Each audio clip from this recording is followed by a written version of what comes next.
संवैधानिक शासन का अर्थ बताएं। संवैधानिक शासन का क्या अर्थ होता है, ये आपसे यहाँ पूछा जा रहा है। संवैधानिक शासन का अर्थ बताएं। कॉन्स्टिट्यूशनल गवर्नेंस क्या होती है? सीमित शासन, सत्ता का प्रयोग करने वाले शासकों की इच्छाओं और क्षमताओं से मर्यादित शासन, जनता को ज्ञात सामान्य कानूनों के अनुसार संचालित शासन, या जनता के प्रतिनिधियों द्वारा संचालित शासन। तो आपका आंसर यहां रहेगा संवैधानिक शासन दोस्तों एक सीमित शासन होता है। क्वेश्चन नंबर 3, रैमजे मैकडोनाल्ड के सांप्रदायिक अधिनिर्णय में प्रावधान किया गया था। रैमजे मैकडोनाल्ड का जो सांप्रदायिक अधिनियम था, सांप्रदायिक पंचांग जो था, उसमें क्या प्रावधान किया गया था दोस्तों? उसमें दलित वर्गों के लिए पृथक निर्वाचक मंडलों का प्रावधान किया गया था। ये बी.आर. अम्बेडकर को अंग्रेजों ने अपने विश्वास में लिया और उन्हीं से मांग करवाई गई थी जब महात्मा गांधी पूना की यरवदा जेल में थे। तो कहने का मतलब यह था कि पहले भारत को हिंदू और मुस्लिम में तोड़ा गया और फिर हिंदुओं को दलितों और सवर्णों में तोड़ने का प्रयास जो था वो अंग्रेज यहाँ करने में कामयाब हुए थे। यहीं से रिजर्वेशन की भी नींव रखी गई थी। क्वेश्चन नंबर 4, निम्न में से किन राजनीतिक दलों या समूहों ने साइमन कमीशन का बहिष्कार किया? कौन से राजनीतिक दलों और समूहों ने राजनीतिक रिजर्वेशन का बहिष्कार किया था? आंसर आपके सामने मौजूद है, आप देखिए क्या रहेगा। हिंदू महासभा ने किया था, जस्टिस पार्टी ने किया था, पंजाब यूनियनिस्ट ने किया था, लेकिन मुस्लिम लीग ने नहीं किया। तो आपका आंसर यहाँ पर 1, 2 और 4 आएगा, बी आंसर आएगा। Next question number 5, poverty of philosophy. Poverty of philosophy, poverty of philosophy या फिलोसफी ऑफ पावर्टी के प्रत्युत्तर में लिखी गई थी। निम्न में से कौन सा एक लेखक इन युगम में से संबंधित था या इनमें से संबंधित था? तो आप देखिए कौन था। मार्क्स और ड्यूरिंग थे, प्रूदव व मार्क्स थे, ड्यूरिंग व फ्योरबाख थे या प्रूदव व फ्योरबाख थे? आंसर आपके सामने रहेगा प्रूदव व मार्क्स और मार्क्स। क्वेश्चन नंबर 6, 1919 के एक्ट के अंतर्गत द्वैध शासन से संबंधित निम्नलिखित व्यक्तियों में से कौन सा एक सही है? कौन सा एक सही है? उत्तरदायी शासन की ओर यह प्रथम चरण था, यह सही रहेगा। क्वेश्चन नंबर 7, साम्राज्यरोधी संघर्ष। साम्राज्यरोधी जो संघर्ष होता है उसका स्वरूप क्या था? तो आपके पास आंसर रहेगा प्रारंभ में संवैधानिक और प्राय अहिंसात्मक। क्वेश्चन नंबर 8, निम्न में से किस एक ने मुसलमानों को अंतिम रूप से विसंबंधित कर दिया और पाकिस्तान की मांग स्पष्ट बनकर उभरी? मुसलमानों के लिए पृथक निर्वाचक मंडलों का जो प्रावधान था। देखो भाई, कोई माने या ना माने, किसी को गलत लगे या ठीक लगे, इंडिया में 2 चीजें बड़ी कॉमन हैं। जब मुसलमानों के लिए 1909 के पार्लियामेंटो एक्ट में राजनीतिक रिजर्वेशन दिया गया तो उसी से पाकिस्तान का निर्माण शुरू हो गया था। और भारत के अंदर 1932 में बी.आर. अम्बेडकर की मांग पर अंग्रेजों ने जब सांप्रदायिक पंचांग की घोषणा करी, तभी से भारत में सवर्णों के अंदर और दलितों की जो खाई थी, जो एजुकेशन के हिसाब से कम होती जा रही थी, वो एक बार बढ़ गई और वहीं से जाति के आधार पर जो रिजर्वेशन और आरक्षण था वो वहां पर ये नींव रख दी गई थी। भारतीय संविधान में तो इन चीजों को बस झेला गया है, रखा गया है, वरना शुरुआतें यहीं पर हो चुकी थी। उसके बाद नेक्स्ट क्वेश्चन है आपका, सीमा सूर्यवंशी कमेंट देखने के लिए नहीं आते बेटा। कमेंट देखने के लिए, चिट चैट करने के लिए, हाय हेलो के लिए हम लोग नहीं आते हैं, वो हमारे टेस्ट पूरे हो चुके हैं। अब सुपरफास्ट टेस्ट हैं, सिर्फ क्वेश्चन सामने रखेंगे, अगर समझ में आता है तो ठीक है, अदरवाइज आप लोग बंद करके रेस्ट कर सकते हैं। क्वेश्चन नंबर 9, भारत में मुख्य धारा राष्ट्रवाद। ये सिर्फ सुपरफास्ट क्लास है जिसमें ज्यादा से ज्यादा क्वेश्चन आप लोगों को पढ़ाने की और आंसर आपको समझाने की बात है। ज्यादा डिटेल में और पहले की तरह डिस्कस करने का टाइम अब नहीं रहा है भारत, क्योंकि मेल का कैंडिडेट का जो एग्जाम है वो जल्दी है। भारत में मुख्य धारा राष्ट्रवाद। भारत में मुख्य धारा राष्ट्रवाद का लक्ष्य औपनिवेशिक शासन से मुक्ति पाना था, यह सही है। क्वेश्चन नंबर 10, भूतपूर्व सोवियत संघ की संघीय राज्य व्यवस्था की आधारभूत विशेषता यह थी कि वह एक क्या था? वो एक राष्ट्रीयता के सिद्धांतों पर आधारित समान सोवियत समाजवादी गणराज्यों का स्वैच्छिक संघ था।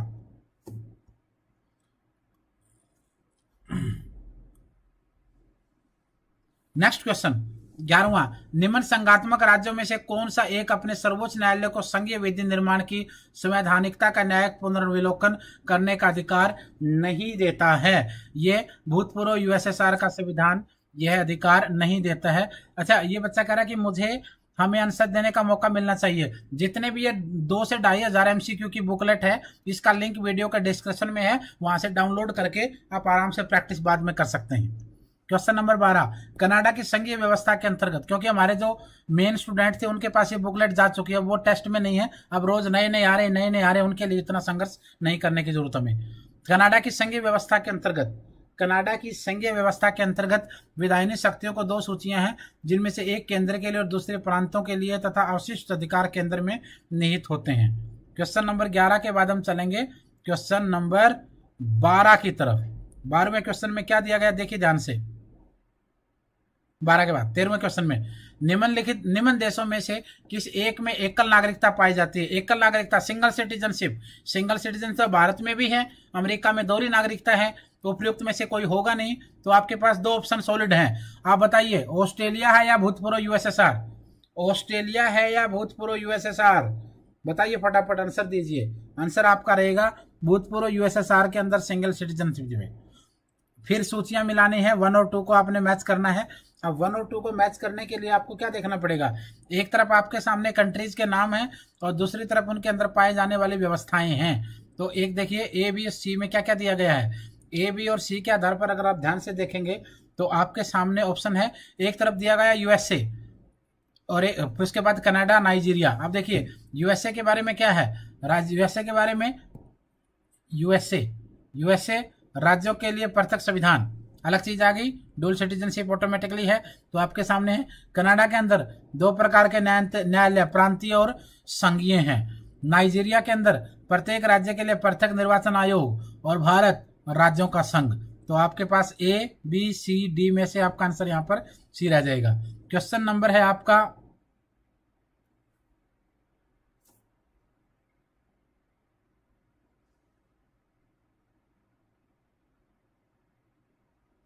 अगला क्वेश्चन है 15वां, अक्षेत्रीय परिषद का अध्यक्ष होता है।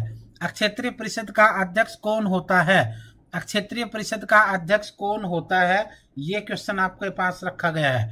अक्षेत्रीय परिषद का अध्यक्ष गृह मंत्री है और यह पदेन होता है, पदेन अध्यक्ष होता है। जबकि अपने पद पर वो व्यक्ति है तब तक इसके ऊपर रहेगा। क्वेश्चन नंबर 16, यदि राज्यसभा किसी वित्तीय विधेयक में सारभूत संशोधन करता है तो तत्पश्चात क्या होगा, उसके बाद क्या होगा, ये आपसे पूछा गया है। यदि राज्यसभा किसी वित्तीय विधेयक में सारभूत संशोधन करना है तो उसके पश्चात क्या होगा। देखिए, लोकसभा को ज्यादा अधिकार होते हैं वित्त विधेयक में, राज्यसभा के पास कम अधिकार होते हैं। और ऐसी स्थिति में लोकसभा राज्य की अनुशंसाओं को स्वीकार करने या अस्वीकार करने के लिए स्वतंत्र है और विधेयक को आगे वो भेज सकती है, क्योंकि राज्यसभा के पास वित्त विधेयक के मामले में सिर्फ 14 दिन तक डिले करने का पावर है और कोई पावर नहीं है। उसके बाद हम चलते हैं नेक्स्ट क्वेश्चन की तरफ, और नेक्स्ट क्वेश्चन है आपका 17वां, 17 नंबर का क्वेश्चन। देखिए 17वें क्वेश्चन में क्या पूछा गया है। 17, राज्य विधानमंडलों द्वारा आनुपातिक प्रतिनिधित्व आधारित राज्यसभा के सदस्यों की चुनाव पद्धति ली गई है। कौन से देशों से, कौन से देश से के संविधान से राज्य विधानमंडलों द्वारा आनुपातिक प्रतिनिधित्व आधारित जो राज्यसभा के सदस्यों को चुनने की चुनाव पद्धति है, वो हमने कौन से देश से ली है? दक्षिण अफ्रीका के संविधान, साउथ अफ्रीका से। साउथ अफ्रीका से एक चीज और ले रखी है, साउथ अफ्रीका से भारतीय संविधान में संशोधन की जो प्रक्रिया है वो भी ली हुई है। क्वेश्चन नंबर 18, लोक लेखा समिति का प्रतिवेदन प्रस्तुत किया जाता है। लोक लेखा समिति का प्रतिवेदन प्रस्तुत किया जाता है किसको? प्रधानमंत्री को प्रस्तुत किया जाता है, वित्त मंत्री को, राष्ट्रपति का, लोकसभा को। आंसर आएगा लोकसभा। क्वेश्चन नंबर 19, भारत के संविधान की उद्देशिका में निम्नलिखित शब्दावली जिस अनुक्रम में दी गई है वह क्या है? वह दोस्तों संपूर्ण संप्रभुता संपन्नता आएगी पहले, फिर समाजवादी आएगा, फिर निरपेक्ष आएगा, फिर लोकतंत्रात्मक आएगा और फिर उसके बाद गणराज्य। इस तरीके से ये एक के बाद एक दिए गए हैं। क्वेश्चन नंबर 20, भारतीय संविधान में संघीय शब्द, भारतीय संविधान में संघीय शब्द कहीं भी प्रयुक्त नहीं हुआ है। क्वेश्चन नंबर 21, विचार करना है आपने। गदर पार्टी, खिलाफत आंदोलन, गांधी मार्च और चंपारण सत्याग्रह, कालानुक्रम बताना है, कालक्रम बताना है। गदर पार्टी की स्थापना 1913, खिलाफत आंदोलन उसके बाद आ जाएगा 1919-20, दांडी मार्च 1930, चंपारण सत्याग्रह नील आंदोलन 17 वाला आ जाएगा। तो आप देखिए एक एक चीज को, पहले आपका 1 नंबर आएगा, फिर आपका 4 नंबर, सबसे पहले नंबर 1, उसके बाद नंबर 2, उसके बाद नंबर 3, उसके बाद नंबर 4। तो पहले 1 फिर 4, पहले 1 फिर 4 फिर 2 और फिर 3, इस तरीके से आपका आंसर डी आएगा। टाइमिंग डेट याद होनी चाहिए, उसके बाद अपने आप ऑटोमेटिकली आंसर आ जाएगा। ठीक है, कथन कांड वाले क्वेश्चन को छोड़ देते हैं एक बार के लिए, क्योंकि बहुत ज़्यादा टाइम लग जाता है और इतना ज़्यादा टाइम बच्चे नहीं दे पाते हैं, क्योंकि लाइव टेस्ट है। लाइव टेस्ट में फिर आ गए चले गए, क्योंकि नए बच्चे से, क्योंकि जो पुराने बच्चे थे उनको थोड़ा आइडिया था चीज़ों का कि कितना समय लगता है। मैं कोशिश करूँगा एक दिन जितने 2 से 2,500 क्वेश्चन हैं सबकी एक पूरी की पूरी अलग से वीडियो बनाकर और वो किसी दिन डालने की कोशिश की जाएगी, ताकि सबका रिवीजन एक साथ दोबारा से हो जाए। क्योंकि टेस्ट इस प्रकार के टेस्ट तो अब ज़्यादा नहीं हो पाएंगे, चैप्टर वाइज हम डिस्कस करने की कोशिश करेंगे, क्योंकि ज़्यादातर हो चुके हैं। कुछ पब्लिक एडमिनिस्ट्रेशन के टेस्ट हैं जो मैं कोशिश करूँगा पब्लिक एडमिनिस्ट्रेशन के टॉपिक्स वो एक बार डिस्कस करने हैं, और कंपेरेटिव पॉलिटिक्स के कुछ क्वेश्चन हैं तो वो एक बार डिस्कस करेंगे, ताकि उसके बाद आप लोगों को आइडिया लग जाए कि ये क्वेश्चन किस तरीके से पूछे जा रहे हैं। क्योंकि इसमें इस टेस्ट में भी आगे मुझे लगता है ज़्यादातर वही क्वेश्चन होंगे जो आपके उस तरीके वाले होंगे, कथन कांड वाले। हाँ, 39वां क्वेश्चन में देख लीजिए, संविधान के अंतर्गत युद्ध अथवा शांति की घोषणा करने की शक्ति किसके पास है? संविधान के अंतर्गत युद्ध और शांति की घोषणा कौन करता है, किसके पास ये पावर है भाई? ये पावर भारत के राष्ट्रपति के पास है। 40, 1858 में क्राउन ने भारत सरकार का प्रत्यक्ष उत्तरदायित्व ग्रहण किया, तो सभी शक्तियों विधायी, प्रशासकीय और वित्तीयों का केंद्रीकरण हो गया। किसके पास ये केंद्रीकरण सारी पावर का हो गया था? भारत के लिए सेक्रेटरी ऑफ स्टेट और उसकी काउंसिल के पास सारी पावर आ चुकी थी, वही सेंट्रल पॉइंट था। 41, all India states people conference का एक लक्ष्य क्या था? All India states peoples conference का क्या लक्ष्य था? सबसे मेन लक्ष्य था देशी रियासतों में उत्तरदायी सरकारों की स्थापना करना। 42वां, व्यक्ति की स्वपरक और अन्य परक गतिविधियों में किसने भेद किया? व्यक्ति के पास स्वपरक और अन्य परक, ये 2 प्रकार की गतिविधियों में बांटने वाला व्यक्ति कौन था? ऐसा दोस्तों जेएस मिल ने किया था। जेएस मिल का पूरा नाम John Stuart Mill. Question number 43 तृतीय विश्व युद्ध के देशों को परिधीय देशों के रूप में देखा जाता है जिनके संसाधन जो हैं वो अनवरत रूप से पूंजीवादी महानगरों केंद्रों को स्थानांतरित किए जाते रहे हैं। यह मत या कथन किसका है? यह आश्रित देश के सिद्धांतवादियों का कथन है। क्वेश्चन नंबर 44, विधि के शासन के उल्लंघन की स्थिति अधिकतम उत्पन्न होती है। विधि के शासन के उल्लंघन की स्थिति अधिकतम उत्पन्न होती है। ये कब, कहां और कैसे उत्पन्न होती है? अवरोधों और संतुलनों के अभाव से ये उत्पन्न होती है। ठीक है दोस्तों, जो पॉलिटिकल वाले ज्यादातर बच्चों ने डीएसएसबी में टीजी का फॉर्म अप्लाई किया या करना है, मैं कोशिश करूंगा कि 2-4 दिन में हम एसएसटी के ऐसे ही टेस्ट पेपर शुरू करेंगे जैसे हमने शुरू में पॉलिटी के किए थे। पॉलिटी के 45 टेस्ट पेपर ऐसे चले थे जो जबरदस्त थे और हर रोज काफी सारे बच्चे आते थे। तो वैसे ही मैं 1-2 दिन के अंदर एसएसटी का एक टाइम बुक करूंगा और उस टाइम के ऊपर हम लोग 2.5 से 3 महीने हर रोज एक चैप्टर के ऊपर हम टेस्ट डिस्कस किया करेंगे। तो उसके लिए भी जिन बच्चों ने एसएसटी की तैयारी करनी है वो जुड़े रहिए।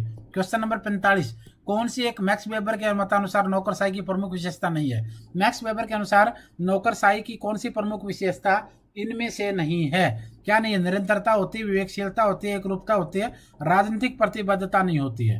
क्वेश्चन नंबर 40, द्वितीय विश्व युद्ध के युद्धोत्तर काल में नौकरशाही का महत्व और उसकी भूमिका बढ़ी। कब बढ़ी, किससे बढ़ी और किस तरीके से बढ़ी? तो आपका आंसर होगा समाजवादी राज्यों, विकासशील राज्यों एवं उदारवादी कल्याणकारी राज्यों में। क्वेश्चन नंबर 47, मंत्रिमंडलीय शासन प्रणाली में मंत्रिमंडल साधारणतः सत्तारूढ़ रहता है। साधारणतः क्या रहता है? सत्तारूढ़ रहता है, जब तक उसे विधानमंडल के लोकप्रिय सदन का विश्वास प्राप्त रहता है। क्वेश्चन नंबर 48, निम्नलिखित सिद्धांतों में से कौन सा एक मंत्रिमंडल और अध्यक्षात्मक शासन प्रणालियों में भेद प्रकट करता है? कौन सा सिद्धांत इन दोनों प्रक्रियाओं में भेद प्रकट करता है, ये आपको बताने की कोशिश करनी है। सरकार का निश्चित कार्यकाल, न्यायिक पुनर्विलोकन, विधायिका का कार्यपालिका से संबंध, ये आंसर आएगा। क्वेश्चन नंबर 49, एक एकात्मक शासन व्यवस्था में स्थायी निकायों की सत्ता। एक एकात्मक शासन व्यवस्था में स्थायी निकायों की सत्ता कैसी होती है? मौलिक होती है, केंद्र द्वारा प्रदत्त होती है, आंसर आएगा केंद्र द्वारा प्रदत्त। क्वेश्चन नंबर 50, संघ से अभिप्राय है, संघ से क्या अभिप्राय है, शक्तियों का पृथक्करण यहाँ रहेगा।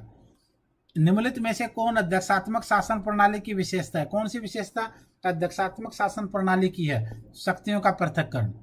क्वेश्चन नंबर 52, संविधान सभा के सदस्य, संविधान सभा के सदस्य विभिन्न प्रांतों के विधानमंडलों द्वारा निर्वाचित और देशी रियासतों के शासकों द्वारा मनोनीत या नामित किए गए थे। Question number 53, government of India act 1935 को किसने दास्ता का नया अधिकार पत्र कहा था।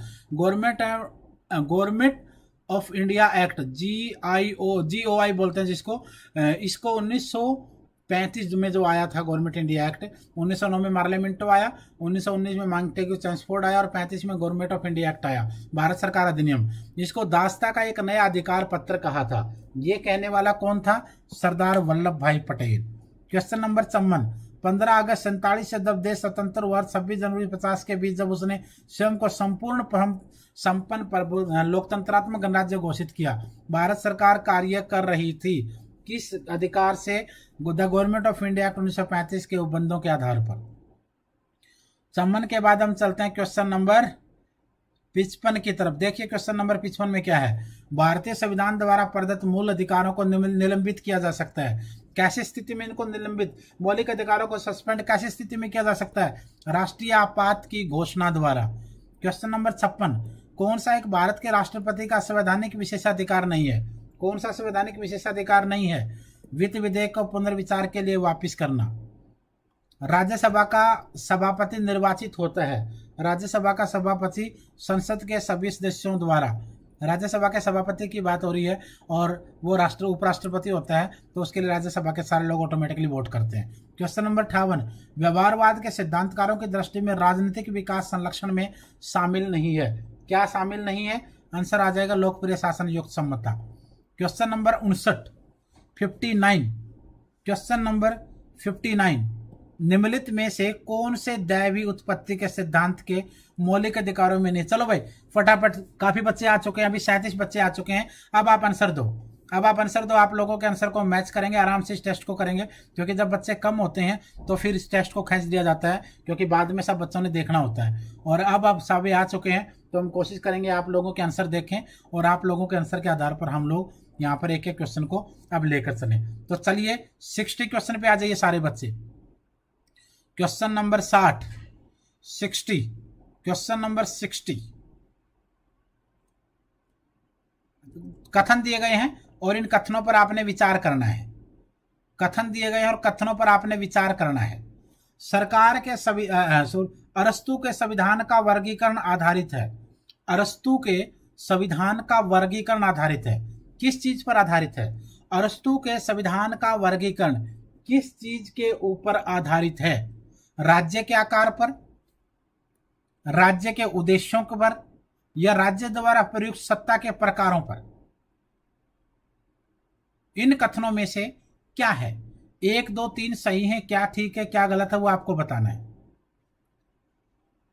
अरस्तु के संविधान का वर्गीकरण राज्यों के आकार पर तो होता है, राज्य के उद्देश्यों पर भी होता है और सरकार द्वारा प्रयुक्त सत्ता के प्रकारों पर भी होता है।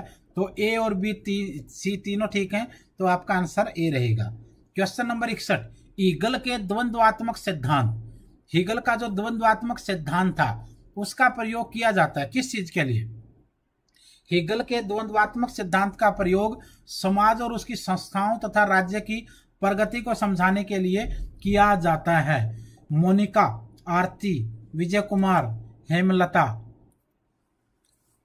रेणु कुमारी। क्वेश्चन नंबर 62 पे आ जाओ फटाफट। 62 देखिए, सामाजिक अनुबंध सिद्धांत का मुख्य उद्देश्य क्या है। सामाजिक अनुबंध सिद्धांत, social contract theory, Savita Pal, Rajbala Kanwar. Social contract theory, social contract theory का उद्देश्य बताओ सुमित टांग। सोशल कॉन्ट्रैक्ट थ्योरी, सामाजिक अनुबंध सिद्धांत का उद्देश्य बताइए। सामाजिक अनुबंध सिद्धांत का उद्देश्य राजनीतिक सत्ता और दायित्वों के सिद्धांत को स्थापित करना होता है। क्वेश्चन नंबर 63, एक संकल्पना के रूप में नैसर्गिक अधिकार ऐसे अधिकार हैं जो, एक संकल्पना के अनुसार नैसर्गिक अधिकार ऐसे अधिकार हैं जो क्या होगा आंसर, प्राकृतिक अवस्था में उपलब्ध हैं? नहीं। प्राकृतिक जगत में अंतर्निहित आवश्यक संबंधों से लिए गए? नहीं। व्यक्ति की प्राकृतिक शक्ति के साथ सविस्तृत हैं? नहीं। मनुष्य की आत्म चेतना के आंतरिक अंग हैं? ये सही रहेगा। क्वेश्चन नंबर 64, जो संपत्ति क्रांति द्वारा छीनी जाए उसे तत्काल श्रमिक समूह में बांट दिया जाना चाहिए और ऐसी हर सावधानी बरतनी चाहिए जिससे सरकार निर्माण जैसे किसी भी प्रयत्न को रोका जा सके। निम्नलिखित में से कौन सा एक सिद्धांत इस दृष्टिकोण को उचित मानता है? इसको उचित मानने वाला है मार्क्सवाद। क्वेश्चन नंबर 64 के बाद हम चलते हैं क्वेश्चन नंबर 65 की तरफ। 65 यानी 65 हेनरी मैन का क्वेश्चन है। Henry man, sir Henry man का राज्य सिद्धांत प्रभावित हुआ था। सर हेनरी मैन का राज्य सिद्धांत प्रभावित हुआ था। किससे प्रभावित हुआ था? सामाजिक विकास सिद्धांत से। हेमलता, नीरज कुमार, आरती, रेनू, भारती, मोनिका, हेमलता, मोनिका अंतिल, मंजीता छिल्लर, अच्छा मंजीता छिल्लर, राजबाला कंवर, रेनू कुमारी, मोनिका फुलसिंगा। चलो भाई नेक्स्ट क्वेश्चन 66, प्रीति सोलंकी। बोंदा की मान्यता थी कि सार्वभौमिक नागरिकों और प्रजातंत्रों पर लागू होने वाली वह सर्वोच्च शक्ति है जो विधि से मर्यादित है। उपयुक्त परिभाषा में विधि शब्द निर्देश करता है। विधि शब्द का मतलब क्या है? यहाँ पर यह बोंदा के अनुसार विधि शब्द का प्रयोग जो किया गया उसका मतलब क्या है? विधि, मानव स्थापित विधि, यानी मनुष्य के द्वारा बनाए गए कानूनों को यहाँ विधि वर्ड यूज किया गया है। 67 सार्वभौमिकता, जिसको यूनिवर्सल लेवल पर मानते हैं। सार्वभौमिकता के क्लासिकी सिद्धांत की बहुलवादी आलोचना राज्य के विधि के संबंधों के चारों ओर केंद्रित है। उसके अनुसार विधि राज्य से पूर्व है और उससे बड़ी है, उस स्तर है, हाई लेवल पर है। 68वां क्वेश्चन ऑस्टिन का है भाई। ऑस्टिन का सिद्धांत सार्वभौमिक शासक को, ऑस्टिन का सिद्धांत सार्वभौम शासक को क्या देता है, क्या प्रदान करता है? नैतिक दृष्टि से सर्व कार्यक्षम मानता है या राजनीतिक दृष्टि से सर्वोच्च बतलाता है? ये आंसर आपका रहेगा बी। क्वेश्चन नंबर 69, समूहों संगठनों की स्वायत्तता और व्यक्तित्व के सिद्धांत में यह निहित है। क्या ये निहित है दोस्तों? इसमें निहित है कि वे नैतिक और वैदिक दृष्टि से राज्य के समकक्ष हैं, बराबर हैं। 70वां क्वेश्चन, ब्रिटिश शासनकाल में राष्ट्रवाद के विकास के लिए कौन उत्तरदायी थे? ब्रिटिश शासनकाल में राष्ट्रवाद का जो डेवलपमेंट हुआ उसके लिए कौन उत्तरदायी थे? कौन उत्तरदायी थे? भारत का आर्थिक शोषण। भारत का आर्थिक शोषण अंग्रेजों ने किया। अंग्रेजों ने भारत का आर्थिक शोषण किया, काम धंधे खत्म कर दिए, रोजगार समाप्त कर दिए, अधिकार मांगने वालों को मारा गया, जमीनें छीन ली गई, संसाधन छीन लिए गए, यहाँ से पैसा लूटा गया और इंग्लैंड भेजा गया, जिसकी वजह से लोग तंग हुए और राष्ट्रवाद की भावना पैदा हुई। सबके लिए राष्ट्र सर्वोपरि बना, आंदोलन हुए, क्रांतियां हुई, जंग, सब कुछ हुआ और उसके बाद देश को आज़ादी मिली अंग्रेजों से। तो राष्ट्रवाद के विकास के लिए सबसे महत्वपूर्ण था भारत का आर्थिक शोषण अंग्रेजों के द्वारा जो किया गया वो। क्वेश्चन नंबर है आपका 71 सबसे मेन वही रहेगा। उसके बाद आप 2-3 ऑप्शन को किसी को भी चुन सकते हो, बट सबसे मेन है आर्थिक शोषण। नेक्स्ट क्वेश्चन, जब अंग्रेजों को बंगाल, बिहार और उड़ीसा की दीवानी प्राप्त हो गई तो उन्हें अधिकार मिल गया। इलाहाबाद की संधि की बात हो रही है। अंग्रेजों को बंगाल, बिहार और उड़ीसा की दीवानी कब मिली थी? इलाहाबाद की संधि। इलाहाबाद की संधि कब हुई थी? इलाहाबाद की संधि 1765 के जो बक्सर का युद्ध हुआ उसके तुरंत बाद इलाहाबाद की संधि हो गई। 1765 के बाद 66 के अंदर आप देखोगे तो अलग ही कानून हमारे सामने आ गए। तो उससे क्या हुआ, देखिए ध्यान से, उससे क्या हुआ? उससे इन प्रदेशों में दीवानी, न्याय, प्रशासन की व्यवस्था और राजस्व वसूली, टैक्स सबसे मेन था भाई, टैक्स वसूल करने का अधिकार मिल गया।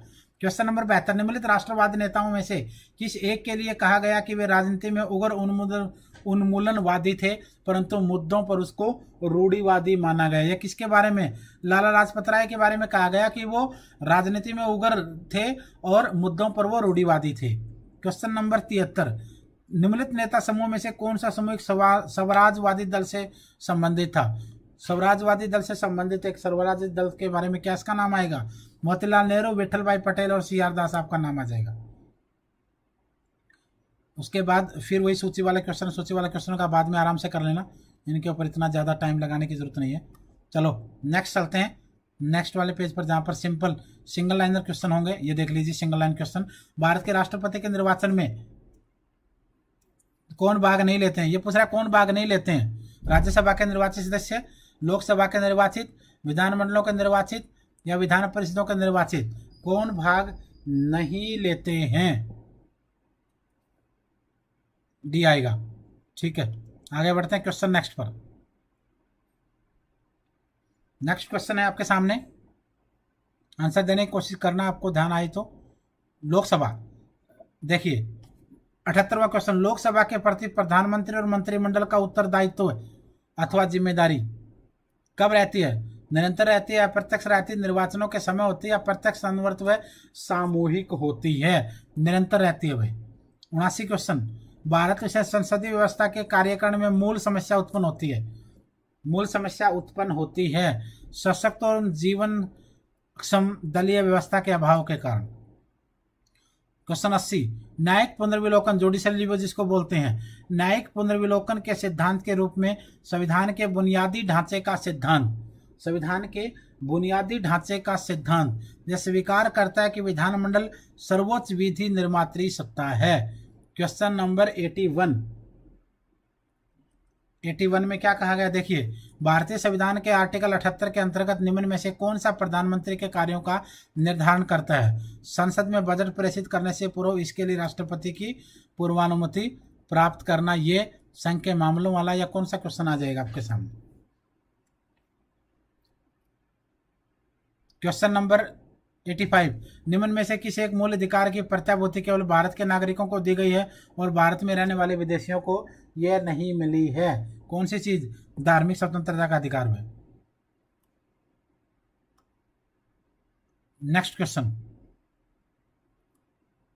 91, निम्नलिखित विचारकों में से किसने कहा है कि एक राज्य की पहचान उसके द्वारा अनुरक्षित अधिकारों से होती है? राज्य की पहचान उसके द्वारा अनुरक्षित अधिकारों से होती है, हेराल्ड लास्की का कथन है। निम्न में से किस अधिकार को डॉक्टर बी आर अम्बेडकर ने संविधान का हृदय और आत्मा कहा है? संवैधानिक उपचारों का अधिकार, रेमेडीज, सी आंसर आएगा। नेक्स्ट क्वेश्चन, लास्ट वाले क्वेश्चन और देख लीजिए 2-4। संसदीय सर्वोच्चता राजनीतिक व्यवस्था की एक निश्चित विशेषता है। संसदीय सर्वोच्चता राजनीतिक व्यवस्था की एक निश्चित विशेषता है, किस देश के अकॉर्डिंग? यूके।